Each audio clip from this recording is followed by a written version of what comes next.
Base ఒకటి తీసుకున్నాం. What is the name of this base? What is the name of this base? Sodium hydroxide. So sodium hydroxide తీసుకున్నాము. ఇంట్లో water కూడా వేయలేదు మనం, జస్ట్ వాటర్ కొంచెం ఉంది దాంట్లో, ఎందుకంటే కడిగాం కాదు.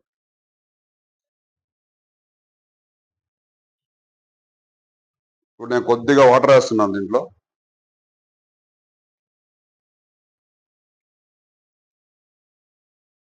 స్టిరింగ్ రాడ్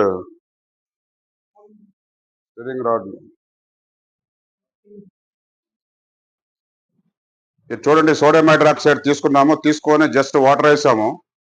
వాటర్ వేసిన తర్వాత టచ్ దిస్, బాగా పట్టుకో. ఎలా ఉంది? ఎలా ఉంది? పట్టుకో, టచ్ దిస్. హీట్ లిబరేట్ అయిందా? హీట్ లిబరేట్ అయిందా? నేను మనం ఇంతకుముందు చెప్పాం. అంటే ఇక్కడ మనం ఏమైనా సబ్స్టెన్స్ ఏమన్నా వేడి చేస్తున్నామా? లేదు. Touch this. కాబట్టి ఇక్కడ ఈ బేస్ వాటర్లో డిజాల్వ్ అయిన వెంటనే ఏమవుతుంది? హీట్ లిబరేట్ అవుతుంది. So these reactions are called exothermic reactions అని చెప్పాము. So mainly these bases are liberated heat. So ఇది బేసా కాదా అని తెలుసుకోవాలంటే ఏం చేయొచ్చు? మనము లిట్మస్ టెస్ట్ చేయొచ్చు. లిట్మస్ టెస్ట్ అంటాం. సో లిట్మస్ టెస్ట్ ఏంది? లిట్మస్ పేపర్ తీసుకొని బేసెస్ ఏం చేస్తాయి? మనము బ్లూ లిట్మస్ తీసుకోవాలా, రెడ్ లిట్మస్ తీసుకోవాలా? రెడ్ లిట్మస్ ఏం చేస్తాయి bases? Yes, change into blue colour. So this is red litmus. This will be changed into blue. This will be changed into blue. So this is the main property or nature of the bases. They change the red litmus paper into blue color. So what we are explain about the test. అంటే క్షారాలు ఎరుపు litmus ని నీలి రంగులోకి మారుస్తాయి. అదే ఆమ్లాలు అయితే నీలి లిట్మస్ పేపర్ ని ఎరుపు రంగులోకి మారుస్తాయి. ఇది అయిపోయింది. నెక్స్ట్ మనం అనదర్ వన్. ఇప్పుడు మీకు ఫినాప్థలిన్, మిథైల్ ఆరెంజ్ ఉంది. Phenolphthalein and methyl orange.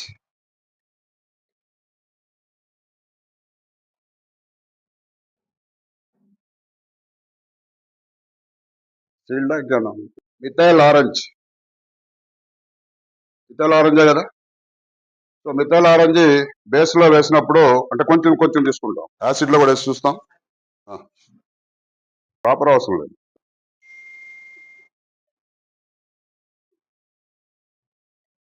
So దీన్ని ఒక టెస్ట్ ట్యూబ్ లో తీసుకున్నాం. తీసుకున్న తర్వాత ఎలా ఉంది ఇది? మిథైల్ ఆరెంజ్ ఇండికేటర్ అంటారు. ఇది మామూలుగా పింక్ కలర్ లో ఉందా? ఏ కలర్ ఉంది?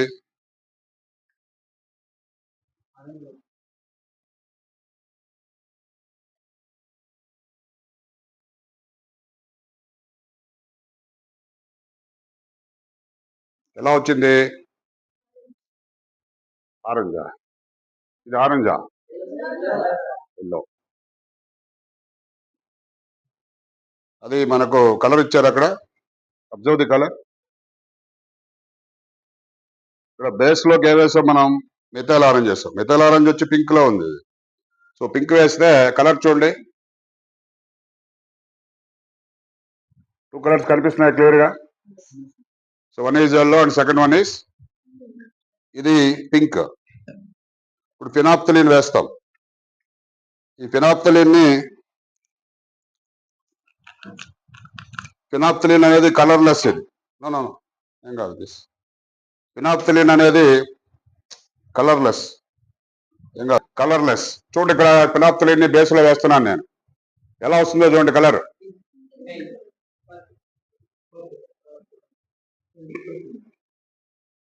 చూడండి కలర్ పర్పుల్. అదే పింక్ అండ్ పర్పుల్. పింక్ అది పింక్ కలర్, పర్పుల్ పింక్ అంటాంలే మామూలుగా మనం. ఎందుకంటే అక్కడ బేస్ ఎక్కువ ఉంది, కాబట్టి మనం ఎక్కువ వేయాల్సి వచ్చింది. ఓకేనా ఇప్పుడు? So these are the some tests to find out the changes with pH paper and pH indicator. pH paper and some of the indicators. pH paper లో వచ్చి blue litmus and red litmus, తర్వాత indicators వచ్చి మనము methyl orange, ఫినాప్థలిన్ రెండింటితో కూడా చూస్తాం. ఇది basis కి సంబంధించి. అదే విధంగా మనం ఇప్పుడు పొటాషియం హైడ్రాక్సైడ్ కూడా తీసుకోవచ్చు. ఓకే, ఇది వద్దులే దీనిలో పెట్టేసి. ఇప్పుడు అనదర్ వన్ వచ్చి పొటాషియం హైడ్రాక్సైడ్. ఇదేనా పొటాషియం హైడ్రాక్సైడ్? ఎస్.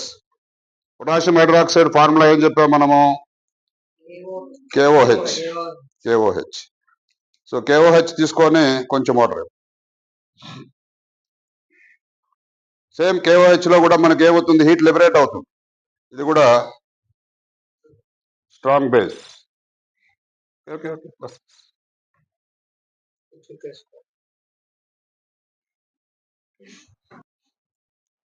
ఇక్కడ KOH ని కూడా ఏం చేస్తామంటే డిజాల్వ్ చేస్తాం మనం. డిజాల్వ్ చేస్తే వెంటనే మనకి ఇక్కడ కూడా హీట్ లిబరేట్ అవుతూ ఉంది, బట్ స్లోగా లిబరేట్ అవుతుంది. సో మనం ఒక 2 minutes కానీ వెయిట్ చేసామంటే మనకు హీట్ అనేటటువంటిది బాగా లిబరేట్ అవుతుంది. చూడండి ఒకసారి టచ్ దిస్. వస్తుందా లేదా?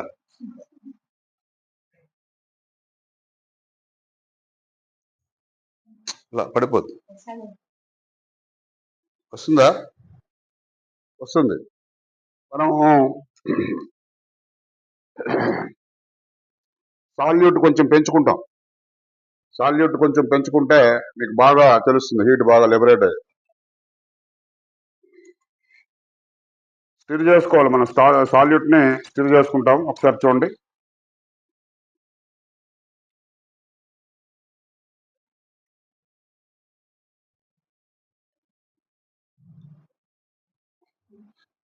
అంటే సోడియం హైడ్రాక్సైడ్ అంత స్పీడ్ గా రాలేదు, బట్ హీట్ అయితే లిబరేట్ అవుతుంది. సో ఇక్కడ కూడా మనం ఏం చేస్తాము? ఇది బేస్, ఇది ఖచ్చితంగా బేస్ అయితే ఏం చేయాలి? ఇది రెడ్ లిట్మస్ ఏం చేయాలా? Change the colour. Red litmus ని కలర్ చేంజ్ చేయాలి. కలర్ చేంజ్ అవుతుందా లేదా చూడాలి మనం, బ్లూగా వస్తుందా లేదా చూడాలి.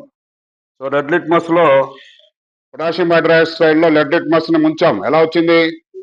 So this is the confirmation for this is a base. కాబట్టి బేసెస్ అన్ని కూడా రెడ్ లిట్మస్ ని నీలి రంగులోకి మారుస్తాయి అని చెప్పినటువంటి విషయాన్ని మనం ఇక్కడ ప్రయోగపూర్వకంగా ధృవీకరిస్తున్నాం. నెక్స్ట్ వన్, మళ్ళీ మనం ఫినాప్థలిన్, మిథైల్ ఆరెంజ్ తో ఈ బేస్ ను మళ్ళీ టెస్ట్ చేస్తాం. ఇది ఫినాప్థలిన్ తో టెస్ట్ చేస్తున్నాం. ఫైన్ కూడా.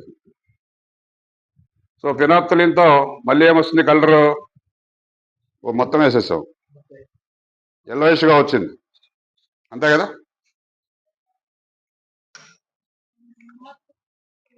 మిథైల్ ఆరెంజ్ తో టెస్ట్ చూసాం. ఓకే, అయిపోయింది కదా. తో కలర్ చూసాం కదా మనం, yellowish గా వచ్చింది. సో అదే ఇప్పుడు ఫినాప్థలిన్. సో ఫినాప్థలిన్ అనేది కలర్లెస్. చూడండి, సేమ్ నాకు ఏ కలర్ అయితే వచ్చిందో ఇప్పుడు కూడా ఇక్కడ చూడాలి, అదే కలర్ వచ్చిందా? ఓకేనా? కాబట్టి వీటిని ఇండికేటర్స్ అంటారు. సూచికలు అంటారు, తెలుగులో సూచికలు అంటారు. ఎందుకు ఈ సూచికలు అంటే మనం తీసుకున్నటువంటి పదార్థము ఆమ్లమా లేదా క్షారమా, యాసిడా లేదా బేసా. సో మనం ఒక్కొక్క యాసిడ్స్ కానీ బేస్ కానీ తీసుకున్నప్పుడు మనము వాటిని టెస్ట్ చేసి మనం ఖచ్చితంగా కన్ఫామ్ గా చెప్పవచ్చు. చూడు ఇక్కడ, వెరీ గుడ్. ఇక్కడ పిహెచ్, ఒక నిమిషం, స్కేల్ ఉంటుంది. ఇక్కడ మనకు చూస్తే ఈ స్కేల్లో ఎంత ఉంది? 14 ఉంది. ఈ 14 లో మనం తీసుకున్నటువంటి కలర్ ఎక్కడ ఉంది? ఈ 14 దగ్గర ఉంది, స్ట్రాంగ్ బేస్ అని. స్ట్రాంగ్ బేస్ కి పిహెచ్ 14 ఉంటుంది. ఇక్కడ ఆ బేస్ 8, 9, 10, 12, 14 8 నుంచి ఇచ్చారు కాబట్టి అంతా కూడా వీటికంతా కూడా బేసిక్ నేచర్ ఉంటుంది. పీచ్ అంతా కూడా బేసిక్ నేచర్ ఉంటుంది. ఎస్. ఇప్పుడు మనము ఒక యాసిడ్ ని మాత్రమే చూస్తాం.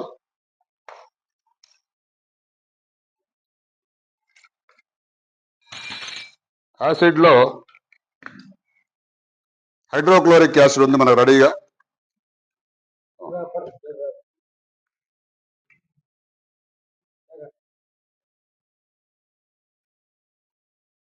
జస్ట్ హైడ్రోక్లోరిక్ యాసిడ్ తీసుకొని డ్రాపర్ తో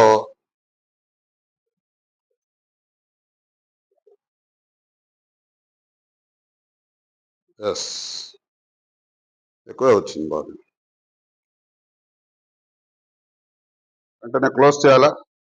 యాసిడ్స్ తో మనం ఎక్స్పెరిమెంట్ చేసేటప్పుడల్లా కూడా కేర్ అవసరం.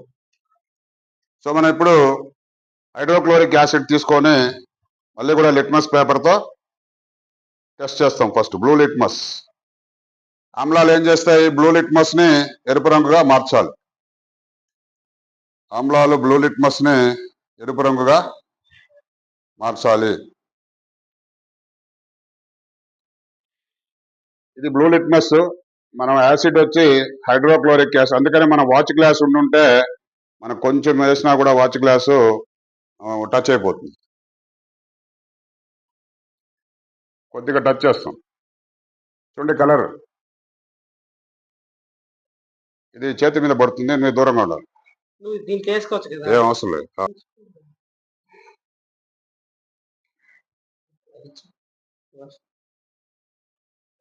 ఇది హైడ్రోక్లోరిక్ యాసిడ్. హైడ్రోక్లోరిక్ యాసిడ్ ఏమైంది? ఇప్పుడు క్లియర్ గా మనకు బ్లూ లిట్మస్ ని ఎరుపు రంగుగా మార్చింది. కాబట్టి not only hydrochloric acid, if you take any acid and drop A blue litmus paper, it will turn into red colour as per this. Right sir, చూడండి colours చూడండి ఎలా ఉన్నాయి. సో ఈ కలర్ యొక్క pH ఎంత ఉంది? ఎంత? 3 కాదు, 3 కరెక్ట్, 3 ఉంది. కాబట్టి మనం pH వాల్యూని బట్టి అది యాసిడా లేదా బేసా అని చెప్పొచ్చు. pH వాల్యూస్ ని బట్టి అది స్ట్రాంగ్ యాసిడా స్ట్రాంగ్ బేసా అని చెప్పొచ్చు కరెక్ట్ గా మెజర్ అది. కాబట్టి మనం ఇప్పుడు డిఫరెంట్ టైప్స్ ఆఫ్ యాసిడ్స్ తీసుకోవచ్చు, డిఫరెంట్ టైప్స్ ఆఫ్ బేసెస్ తీసుకోవచ్చు. తీసుకున్న తర్వాత మనం ఇక్కడ వెయిట్ తో టెస్ట్ చేసాము.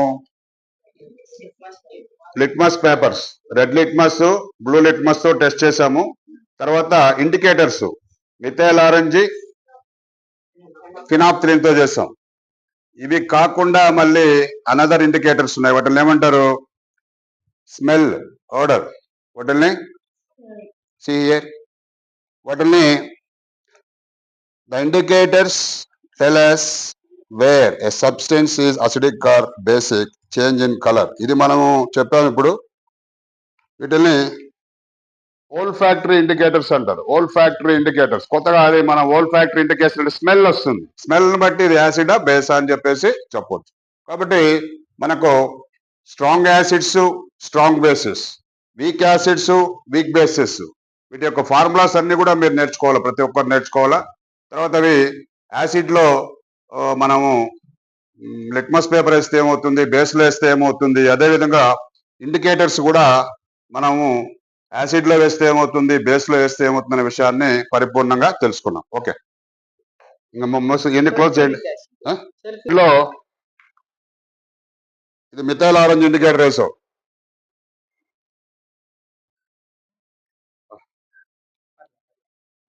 రెడ్ కలర్, అది ఇంచుమించుగా రెడ్ లాగా ఉంది. అది రెడ్ కలర్ వచ్చింది. నెక్స్ట్ ఫినాప్థలిన్ ఇండికేటర్ తో కూడా ఒకసారి టెస్ట్ చేస్తాము. ఫినాప్థలిన్ indicator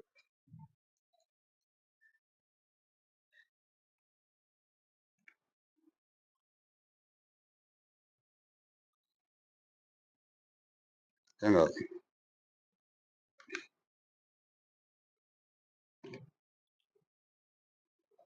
just small quantity. Don't waste best this is enough. So మనం ఇప్పుడు phenolphthalein. So phenolphthalein indicator is colorless. So here the acid is also colorless.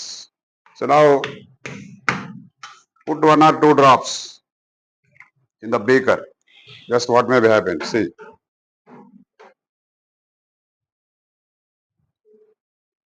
No. ఈ లోపల సరిపోదు. phenolphthalein కదా, phenolphthalein వేస్తాం, వైట్ లాగా వస్తుంది. వైట్ కూడా పోయింది చూడండి. No change in the colour. Okay.